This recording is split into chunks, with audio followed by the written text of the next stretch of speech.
This year, I've made 122 videos on YouTube, 123 if you count this one that you're watching right now. And that's across 4 channels, my personal and professional life. Most of them were live streams, 35 of them were pre-edited, but either way you slice it up, it's a lot of videos. And if I didn't have a system to keep track of it all, then I wouldn't be able to do it.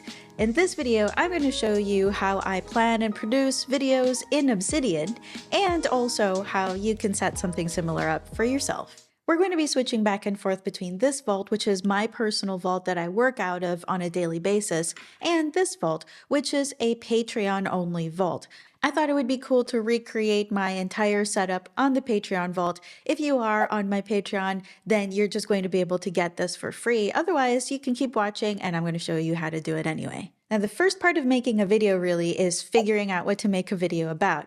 I'm pretty lucky in this because I just have a lot of ideas and I also get a lot of ideas and suggestions from you all, but I also try to follow my interest. I made this video all about my bottom-up approach to note-taking, and really note-taking is just one kind of content that I'm creating. Some of these notes end up as videos and some of them, most of them, just remain as notes, but the principles are the same. I have a really pretty rigorous note-taking process and I rely on it heavily when I'm making videos. That way, when I'm making a video, I might think about how best to present a tutorial or how to explain something, but I'm not coming up with something entirely new and researching it from scratch. Most of the time, I already know about the topic and probably have a few notes on it. So I'm going to be skipping that part, but you can check out that video if you want to see more on the ideation process. We're going to be starting with the most essential things, and then you can stop there or you can keep adding on as you see fit. So where I would start is a template. If you don't have anything else, then create a video template, or really this could be a writing template or whatever you're creating. This is my specific video template, and this is what it looks like. I have a bunch of metadata here that I really pretty much use to search through my vault quickly. I am using Fantasy Calendar, more on that later, but if you're not using it, you can just really remove that part and just add in the tags and whatever other information you think is necessary. I am also using the templater plugin here to come up with this heading, which is automatically going to take whatever the file name is.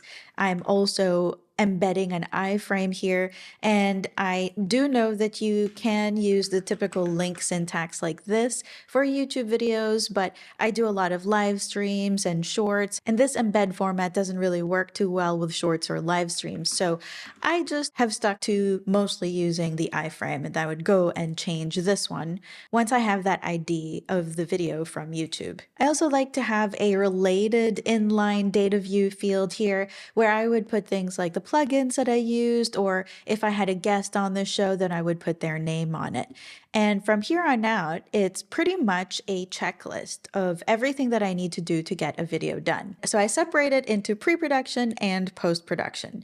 So pre-production includes things like the thumbnail. When I first started to make YouTube videos, I thought the thumbnail was a thing that you do after the fact, but I actually learned that it's the other way around. The thumbnail and the title, unfortunately, are probably the most important things about a video. I hate it, but that's how the algorithm works. So I start there. I prefer really simple thumbnails, and so rather than use something like Photoshop, I just use Canva. I am not a graphic designer. I just want something somewhat minimalist and easy to create. So I use Canva for all my thumbnails. Here's all of them. Some of them are for work and some of them are for my personal channel. Now, the next step is the title, and the way that I do that is by doing some sort of search on YouTube. So I would go to YouTube and type out whatever it is that I want to make a video on. Videos on Obsidian, let's say, and I am using a service called TubeBuddy that gives me a keyword score. So this is how I came up with the title of this video. You know, I don't want to go too overboard with the title, and I definitely don't want clickbait, but I use this mainly for seeing if a little tweak would make a difference. And if it's just a minor tweak, then I would go with whatever gives me the higher score. But I really want to stress that I feel very strongly against creating videos that sound very nice and loaded with keywords, but aren't actually what the video is about. So, just keep that in mind as well if you're making videos. For example, maybe I could do creating videos on Obsidian, and you'll see the score here, which is also in this case excellent, but it might have been very different. So maybe I could have done something like content creation in Obsidian, and you'll see that even though the title was the same, the score is slightly worse. In that case, because all of the things that I tried are representative of what the video actually is about, then I'm going to go with the one that has the highest score. The next section is the actual content of the video. Now, the way that works for me is I script the hook and the outro entirely word for word, and I don't have a teleprompter because I find that it's really unnatural. So I pretty much read it and then I try to reproduce it.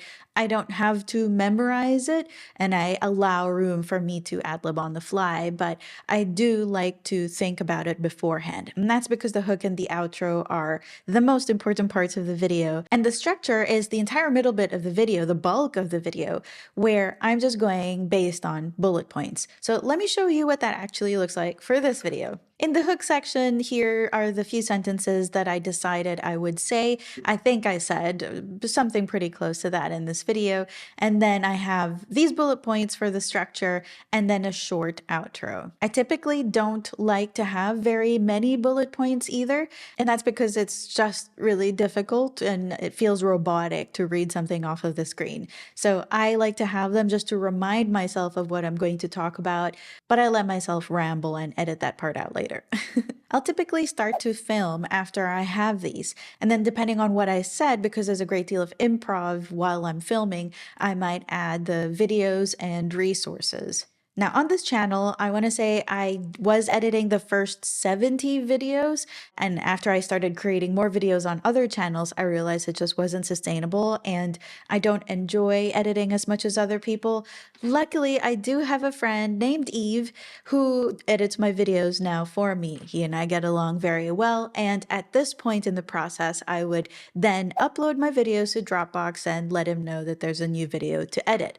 I still do edit my own videos for my day job, and I also do a bunch of live streams that don't need editing. If you can get away with live streams, do the live streams because they require a lot less work to actually get out there.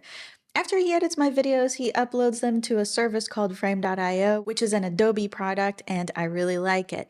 And I will then go and watch it and make some comments. For example, in this video, I put some comments here, and what I really like about frame.io is that it is tied to that specific point that you're watching. So you can leave a comment and the other person will know exactly what you're referring to the frame. Eve and I have been working together for a while now that we kind of know what we're going for, and I'm also not very pedantic about the editing because I'd rather it be done than perfect. And honestly, I'm just happy that somebody else is helping me with this.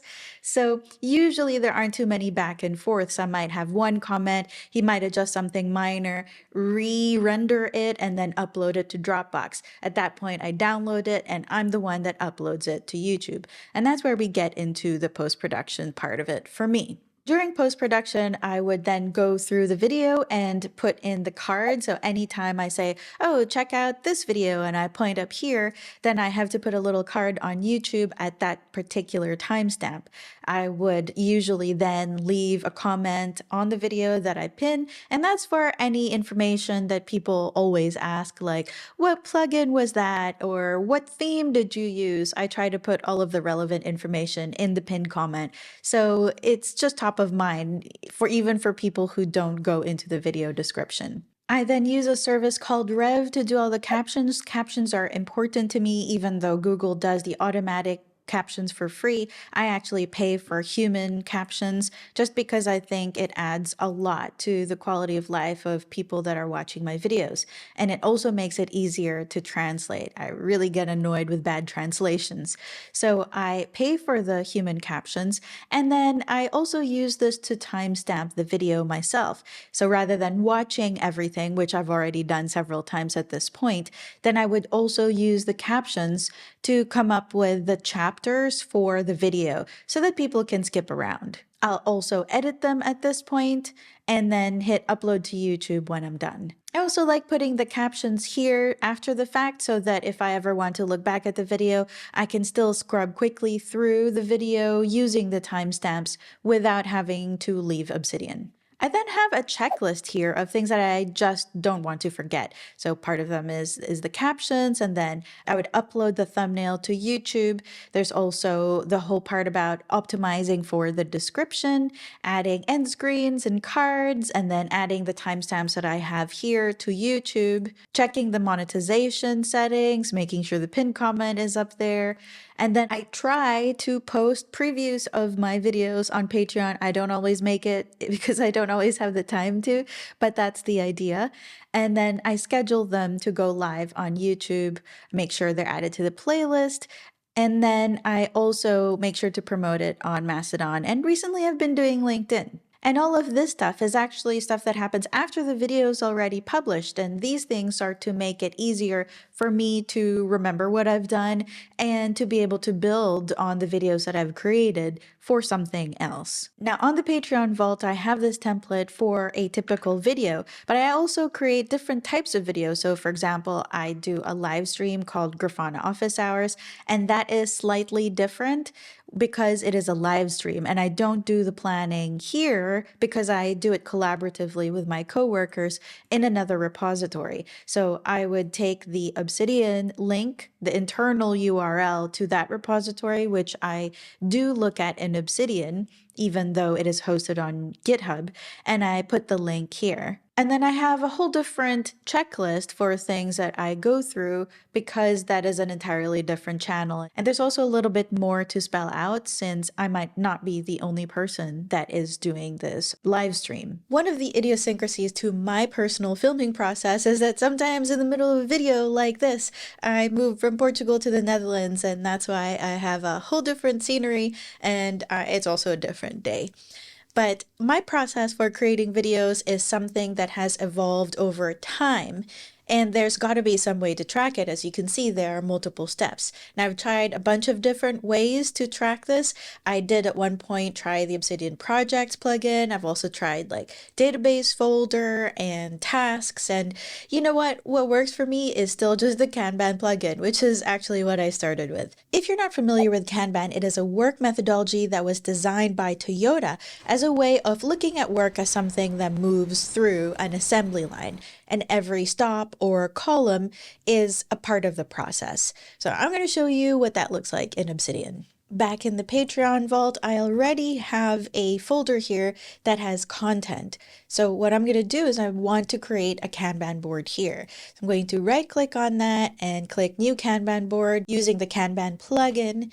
And then I'm going to start creating those columns. So the first one will be ideas, and then I'll do on deck because I like to have a list of videos that I'm going to be working on soon. And then to research or plan. And then this one will be to film.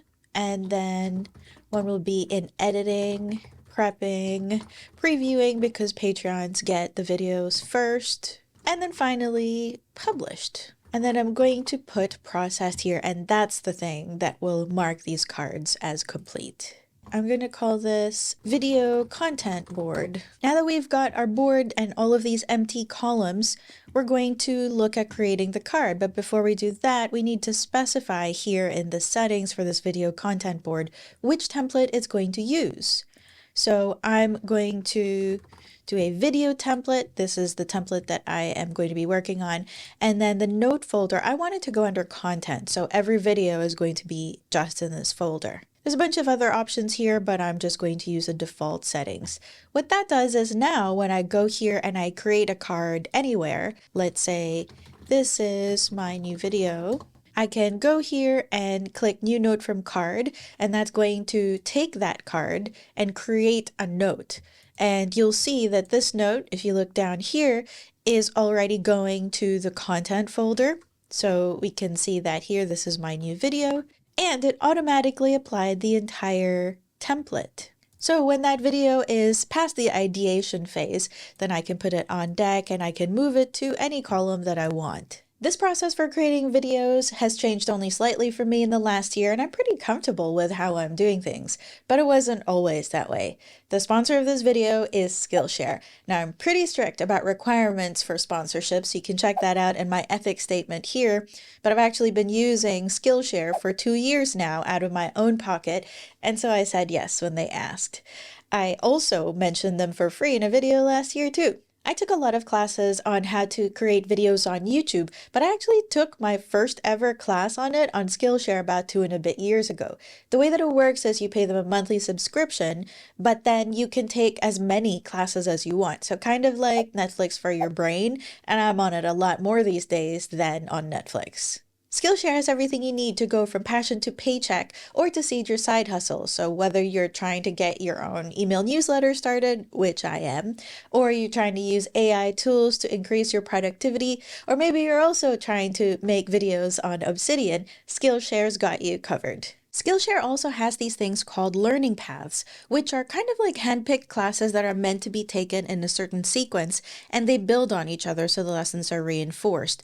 And they're available for a range of experience levels from beginner to advanced, and they're about a variety of different things. So you can see one here for design, another one for productivity. The one that I really like is the Grow Your First YouTube Channel one. When you have a look at it, it says that this one is for beginners, and it's 10 hours worth of 6 classes. So obviously Ali Abdaal's one is really popular. He talks about everything from why you should start a YouTube channel to getting ideas to the actual filming, like exactly how to shoot B-roll and stuff. There's also the management side of it. So if you are a YouTube creator or any sort of creator, here's one where Asante Bean talks about how to use Notion for it. I mean, you would probably use Obsidian, but you know, a lot of the same principles would apply. So here she's talking about setting up a content calendar, which I am just about to show you how I do in Obsidian. I think this is way better than what was on here 2 years ago, and it's always getting better. I actually went on to take Ali Abdaal's part-time YouTuber Academy, which is like 1,300 euro, but if you're just getting started, then you can just go onto Skillshare and soak up all of the knowledge on here because there's a lot. If you take a look at the classes on Skillshare, you'll see some there from industry pros who can walk the walk. They're not just teachers. So I was particularly happy to find classes from MKBHD, Sorel Amour, Curtis Hale even has one on there for Obsidian, and Thomas Frank has one on mastering productivity. And there's an active community of members to cheer you on. The first 500 people to use this link can get a free 1-month trial of Skillshare. It's a great way to support me, even if you stop there. Thank you, and thank you, Skillshare. So if you have a look at this new video, you'll see that there are a few fields here that look kind of funky. I'm just going to switch to source mode so you can see that. This FC stuff, FC calendar, FC category, is for a plugin called Fantasy Calendar. This is what I'm using now to put everything into a calendar. I do want to say here that there is a new plugin in the works that will supersede this and build on this and make it even better, and that is called Calendarium by the same developer. However, it's not quite there yet, and I talked to Jeremy Valentine, the developer, and he said that it's going to be a seamless transition from Fantasy Calendar to Calendarium. You can already import them and use them simultaneously. At one point, you are going to switch over, but for right now, I'm using Fantasy Calendar. To set up Fantasy Calendar, we're going to have to go into Settings, and then Fantasy Calendar once you've enabled that plugin. And then in Calendar Management, you can create a new calendar. Now, I'm going to make this videos. I'm going to choose a preset, and that's just going to be the Gregorian calendar, which is the real world one. I know it's Fantasy Calendar, but it also works for reality. And I'm going to select parse files for events. And for the events, I'm just going to have it look at the content folder. Then we can go back here to save and exit, and we'll see this videos calendar there. So then let's go back into videos here, and then we're also going to click on moons because we don't really, I don't think unless you really want to, you can disable that. And then for categories, we just really need one for videos, right?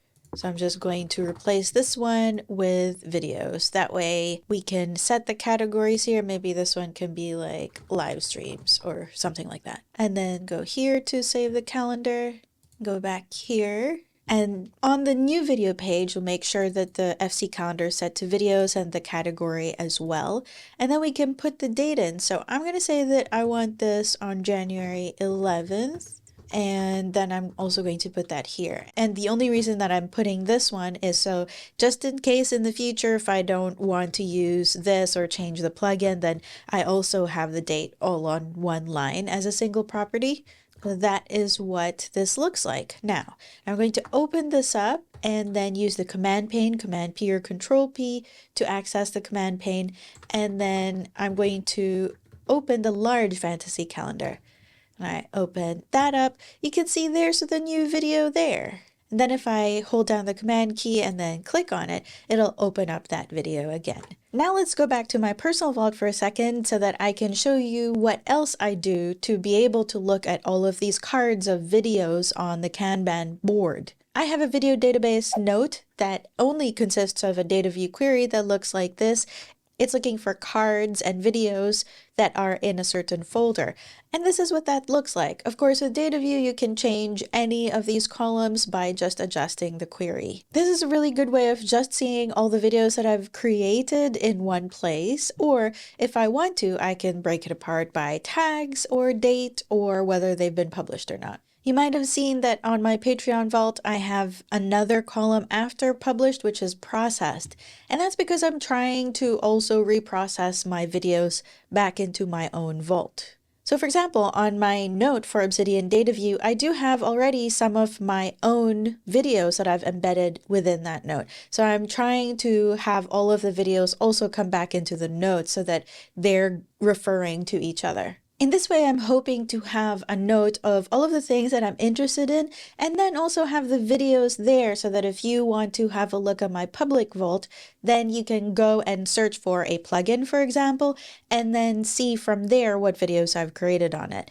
Shout out to Obsidian, who has a different approach to this. So he's on PKM Social, which is my Mastodon server for free. You can join that as well. But he is all into visual PKM, and instead of using Dataview, he actually uses Excalidraw to have like a much more visual mind map of these videos. This is his video catalog, and if you zoom in, these are actually individually clickable. So if you want to see his YouTube workflow, you can click on that and it goes straight to his video. That's a really cool way of doing it too. So that's how I'm planning videos in Obsidian, but that's not necessarily how you should. Just like with any of the videos and workflows that I show, you can just take what's useful and chuck the rest. Don't forget to sign up for your 1 free month of Skillshare if you'd like to, and thank you for watching. Manigong bagong taon!